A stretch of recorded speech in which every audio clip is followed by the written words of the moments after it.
생각했었던 것은 우리 형제님들이 굉장히 집중력을 가지고 몇 분이 반복해서 말씀을 나눴는데 다 유익한 말씀들을 나눈 거고, 자매님들은 여기 전부 얼굴을 안 나오도록 일부러 이렇게 해놔가지고 집중해서 재밌게 듣는다는 건지 지루하다는 건지 알 수가 없어도 대체.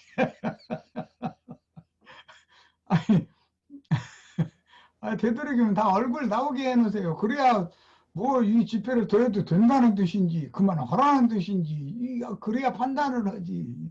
그런데 오늘 집회는 내가 구태 참여하지 않아도 잘 지금처럼만 하면은 되도록이면 난 참여를 않는 방향으로 해야만 되는 거예요, 원래가. 예. 뭐 이제 기왕 이제 내가 시간을 얻었으니까 적어도 한 30분은 써야 될 것 같은데, 지루하신 분들은 우리 윤영재님 말 맞다나 졸리시면 들어가 주무시는 수밖에 없지 뭐. 예. 먼저 말씀을 나누고자 하는 것은, 성경에 금이라는 것은 모든 사람들이 가장 가치가 있는 고귀한 물품이었었어요. 이제 문제는 이스라엘 사람들은 하나님 자신 메시아가 가장 귀하다, 금을 판단을 하기를 그렇게 본다 이거예요. 이스라엘 사람들은 예수 그리스도가 금이라고 보는 거고, 세속 사람들은 세상의 가치를 금이라고 봐요. 이제 이 문제 때문에 나중에 여호수아서에 보면은 헤렘율법이라는 것이 정해져요. 가나안 땅에 들어가면 가나안 족속들이 가지고 있었던 금, 은, 의복 이런 것은 무조건 오고, 탈취하면은 너희 개인이 전리품으로 취하지 말고 하나님께다 바치라고. 헤렘율법의 전쟁 수칙이에요, 그게. 왜 그러느냐면은 가나안 사람들이 가지고 있었던 금은, 의복 이런 것들은 그들의 가치관이기 때문에 그런 거예요. 그것을 하나님께 바치면 하나님은 그것을 하나님 나라를 위해서 유용하게 쓸 수가 있어요. 그런데 그것이 개인이 소지를 하면은 세상의 가치관으로 사용이 되기 때문에 하나님의 일을 대적하게 돼요. 기본적인 큰 틀을 잘 생각을 하시면 이제 모든 말씀이 이제 이해하는 데 도움을 받을 거예요. 출애굽을 할 때 430년 동안 제대로 받지 못한 싹을 애굽 여인들에게서 받아가지고 나와요. 그 금, 은, 의복 똑같은 거를 가지고 나온 거예요. 그런데 그 애굽에서 받아가지고 온 것을 성막을 위해서 하나님께 바치면 속세의 그런 물품들이 가장 고귀한 재료로 사용이 돼요. 그런데 이것을 아론에게 갖다 바쳐버려. 그렇게 되면은 이것은 하나님의 영광을 썩어질 금수의 우상을 만드는 용도로 그렇게 사용이 돼요. 우상숭배 용도로 사용이 되는 거예요. 네. 그러니까 아까 우리 홍영재님이 그 소를 우상이라고 하는데 금으로 만든 소가 우상이 될까 그랬는데, 예, 그 우상이 되는 거예요. 금이니까 그래요. 기본 재료가. 이제 그 문제를 우선 생각을 해 두시고, 결정적인 것은 그 블레셋 사람들에게 여호와의 계획이에요. 여호와의 계획은 전부 금으로 되어 있는 거잖아요. 계획가 빼앗겼어요. 그랬는데 여호와의 괴가 블레셋에게로 가니까 블레셋 사람들이 재앙이 자꾸 임하는 거예요. 그러니까 이걸 돌려보내줘야 되겠는데 받으려고를 않는 거예요, 이스라엘 사람들이. 그러니까 이스라엘 사람들을 유혹하기 위해서 여호와의 괴와 똑같은 괴짝을 새로 만들어요. 새 걸로 만들어요. 그리고 그 속에다가는 금으로 만든 복중과 금지를 넣어가지고 소구름에다 실려서 이제 보내는 거예요. 그것을 잘 연계해서 생각을 해보셔야 돼요. 내가 이제 왜 이걸 특별히 지적하는지는 잘 알 거예요. 여로보암이 신학교를 세운 사람이죠. 북왕국 하나님의 나라를 쪼개가지고 분열시킨 후에 하나님의 북왕국 10지파가 하나님의 전으로 경배하러 가면은 자기가 다스리는 북조에 거하던 백성들의 마음이 여로보암에게로 돌아가면은 내 손님 다 뺏기겠구나. 그러면 나는 뭐야? 그러면 이제 큰 예배당 목사님을 생각하시면 돼요. 주님께로 중매를 할 의도가 하나도 없는 거예요. 그 자기 안에 자기 종 삼고자 하는 야심이 가득한 사람이에요. 분열을 일으키는 목적은 항상 그래서 그러는 거예요. 이 신앙 세계에는 반드시 그 분열이 일어나는데 여로보암이 남조의 르호보암 왕에게로 자기가 다스리는 영역에 있는 북조 10지파 백성들이 그 마음이 르호보암에게로 돌아가는 것을 방지하기 위해서 베델과 단에 장려한 산당을 큰 산당을 세우고 거기에다가 금송아지 우상을 신으로 만들어 세웠어요. 그것은 이제 표상이에요. 이것은 먼 훗날 바다에서 올라온 짐승을 대표하는 로마 황제가 기독교를 로마교로 받아들이게 돼요. 그 세속의 황제를 교황으로 이제 만들어 세우기 위해서 아까 우리 박영재님 불속이라는 편이 금송아지가 불속에서 튀어나온다 그러는데 맞아요. 지옥불에서 그게 교황이 튀어나온 거예요. 그렇게. 그런데 그게 튀어나오게 만드는 데는 로마교의 교부들이 교리를 만드는 거예요. 그들이 뭐 삼일체 교리로부터 시작해서 교리를 만들어 가지고 그 교부들의 교리에 의해서 교황을 세우는 거예요. 그것이 계시록 13장 얘기예요. 계시록 13장에 가면 바다에서 올라온 짐승, 용의 대리자라고 그랬잖아요. 그 짐승을 위해서 땅에서 올라온 짐승들이 여러 처소마다 짐승의 우상을 만들어 세우게 하고 그 앞에 가서 절하게 한다 그랬어요. 그게 여로보암 신학교 그 율법 제도 안에서는 그런 비슷한 것이 있었어요. 왜냐하면 율법에 의하면 레위 지파와 아론 계열의 제사장 계보에 속하는 사람들은 20세가 되면 반드시 랍비 학교에 들어가서 이제 성전에서 하나님을 섬기는 예법을 공부를 해야 돼요. 5년 동안 공부를 하면은 성막에서 봉사할 수가 있어요. 제사장 같으면 성소에 들어갈 수가 있어요. 10년을, 5년을 더 공부를 하면 이제 오늘날 신학교로만 이제 박사학위까지 받으면 지성소에 들어가는 거예요. 대제사장이 될 수 있어요. 그런 제도를 했단 말이야.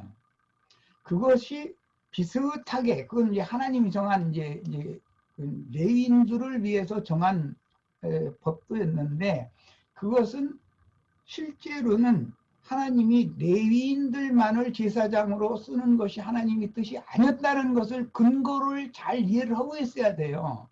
그러니까 무조건 하나님은 레위인들을 제사장으로 세우는 신학교를 하나님은 절대 원치 않는다라는 것을 기본적으로 하셔야 돼요. 그 다음에 하나님의 종인 소가 있어요.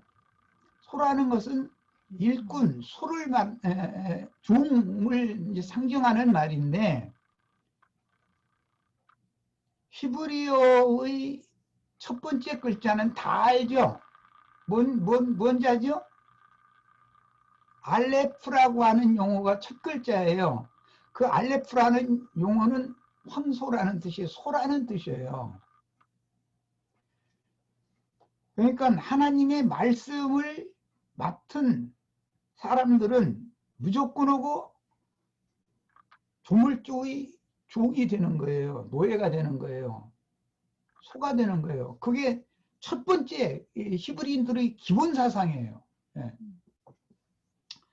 그래서 이제 아까 뭐 박형재님은 그 민수기 7장을 읽었는데 나중에 그 역대기나 열왕기 하편이나 이런 데 읽어보면 왕이나 대제사장이나 어떤 선지자가 제물을 드릴 때는 반드시 소를, 누구는 수백 마리, 누구는 수천 마리를 바쳐버려요.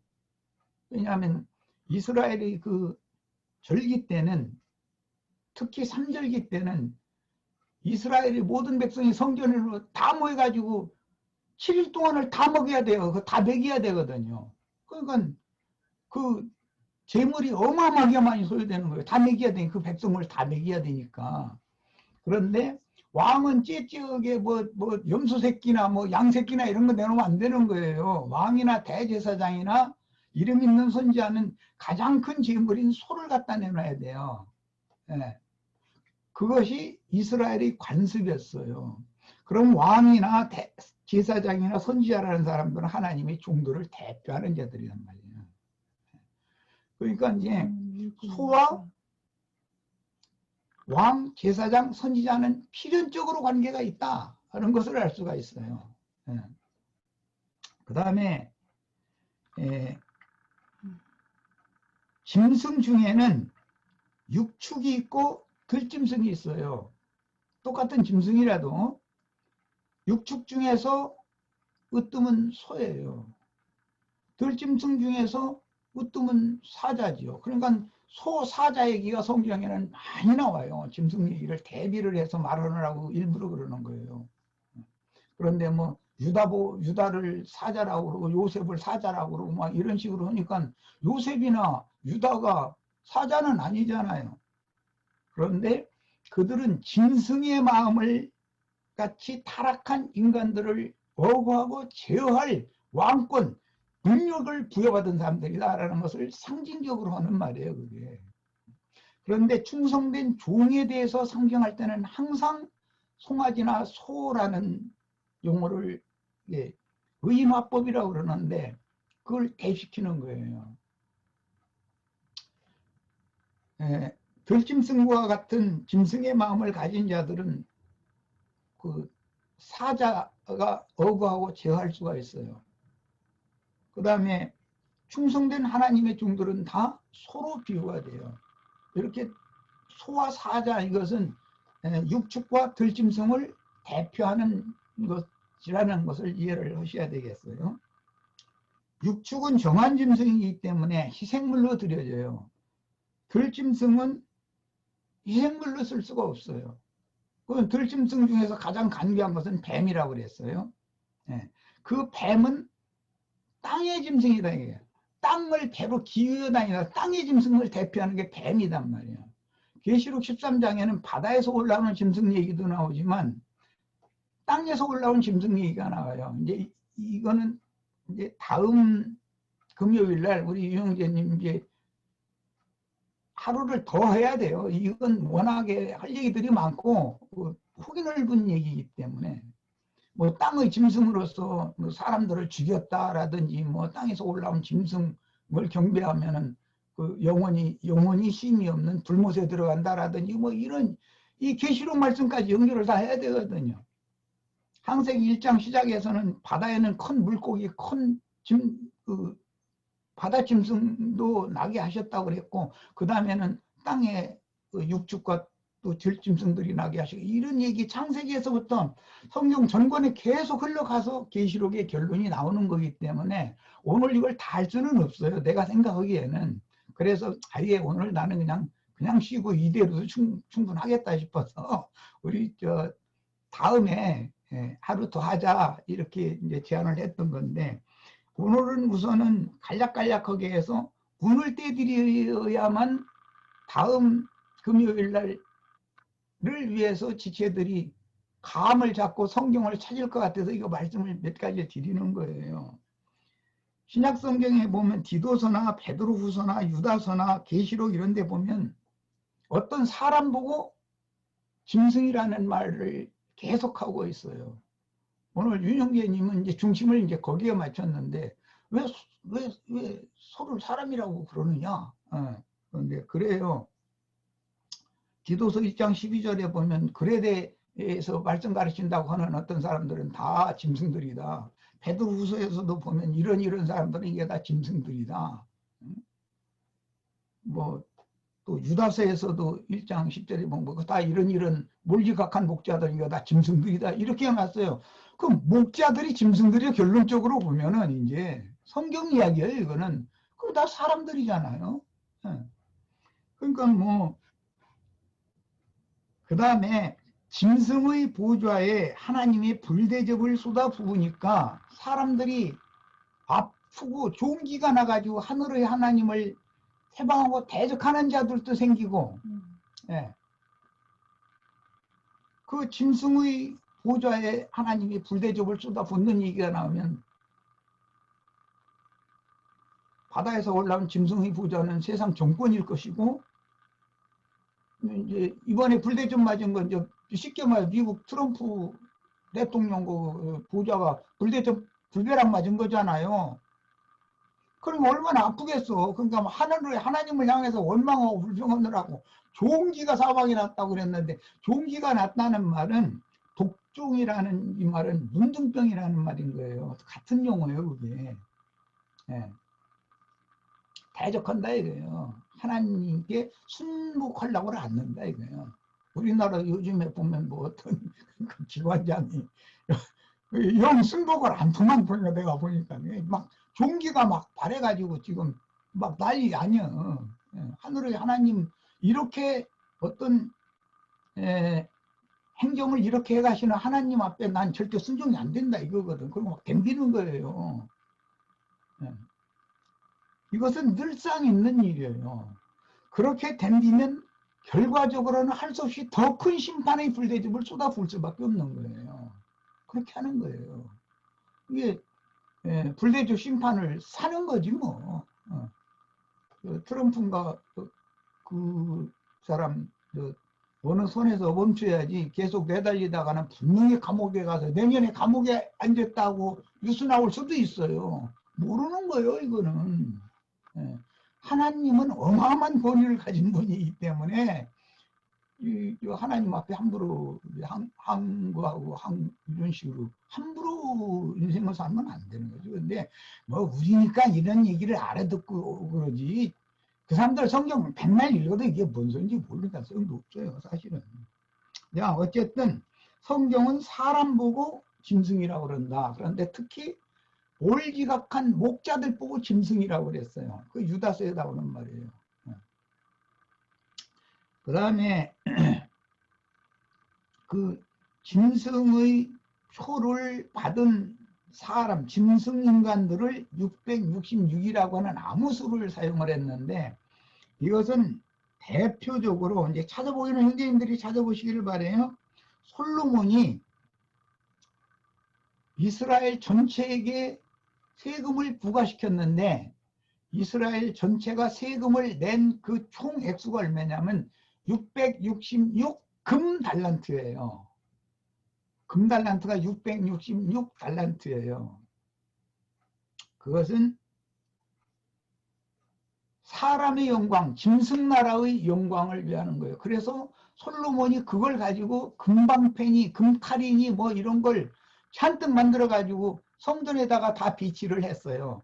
그랬는데 바벨론에게 싹 탈취당해 버렸어요. 그 금을.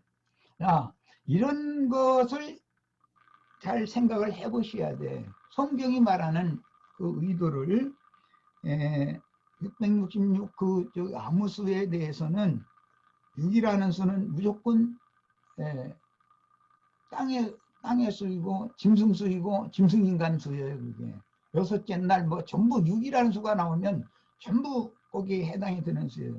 그 다음에 12라는 수가 나오면은 이 그리스도인들의 충만수를 할 때는 12에다가 12를 곱하면 144가 되니까 144를 1000배 쏘면 14만 4천이 되잖아요. 이런 숫자 배열과도 또 관계가 있어요.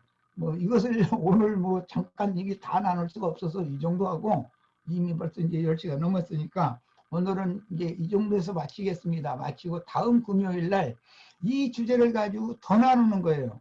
왜냐하면 기령제님이 질문한 것이 있었고 홍영재님이 질문한 것이 있었는데 그 질문을 나는 이제 해답을 해야 되기 때문에 그래요.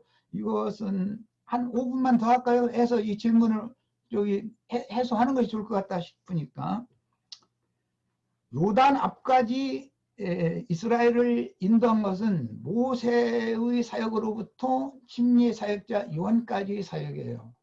요단에서 침례 사역자가 침례를 주는 거예요. 물침례. 그것은 요단 앞까지예요. 요단을 완전히 건넌 다음에는 예수 그리스도의 사역으로 이제 인계가 되는 거예요. 그 요단을 건넌 사람들은 하늘의 시온산에까지 인도를 하는 거예요. 예. 그 다음에 네 생물이라는 것은 창세기에서는 땅의 모든 생물을 다스리게 하자라고 하셨는데 그 네 생물이에요. 그 네 생물 중에 바다의 물고기는 물고기라고 하는 건 들어가지 않아요. 세상 사람은 이미 바다의 큰 짐승에게 주어진 거기 때문에 그 바다에 큰 짐승이 나게 했다는 요나서에 보면 수울의 뱃속에서 뭐 큰 물고기를 준비하셔서 뭐 요나를 삼키게 만들고 뭐 이런 얘기를 그게 예수님이 이 땅에 오셔서 내가 오늘과 내일은 병을 고치고 복음을 전하다가 제3일에는 완전해지리라. 그게 요나의 표적을 이루는 것이거든요. 그것은 육체로는 죽임을 당하시고 장사됐다가 영으로 부활하셔서 승천할 것에 대한 상징이거든. 이제 그런 것을 이해를 하시면 되고, 그 다음에 홍영재님이 질문한 것은 에스겔 1장이나 10장에 보면은 대생물 중에 소가 있었어요. 그런데 다른 어떤 데서 보면 소 대신에 그룹이 들어가요. 그룹이. 그 그룹은 금으로만 만드는 거예요. 금으로 만들어 가지고 금판, 속죄소 영광의 보좌의 양 끝에 이렇게 날개를 드리우게 만들어 놨어요. 하나님의 영광을 수직을 하는 거예요. 구약의 율법 안에서 하나님의 영광을 수직을 하는 것은 에스겔 27장과 28장에 보면 옛적의 에덴 동산의 드로왕이 네가 화광석 사이에 다니는 그룹이었지 않느냐 이렇게 나와요. 네. 그러면 그 그룹의 영광은 두루왕의 영광으로 상징이 된 거단 말이에요. 그 영광의 그룹들에 관하여는 이제 낱낱이 말할 수 없다. 히브리서에서 바울사도는 이렇게 표현하고 넘어간 거예요. 그게 넘어갔는데 그룹과 세라핌, 스랍이라고 하는 용어를 이제 잘 이해를 하시면 스랍이 괜히 되는 것이 아니에요. 충성된 하나님의 종들이 결과적으로 하나님의 사람, 그리스도의 사람, 스랍이 되는 거예요. 그룹이라고 하는 것은 땅에 속하고 육에 속한 사람의 영광을 추구하는 사람들은 영광의 그룹으로 표현이 된 거예요. 네, 여기까지 해서 오늘은 마칩니다. 그리고 다음 주에 이제 지금 내가 그냥 빨리 얘기한 것을 성경을 다 본인들이 찾으셔야 돼. 이제 찾아가지고 더 풍성한 집회를 하시길 바랍니다. 네, 마칩니다. 인사를 제가 하겠습니다.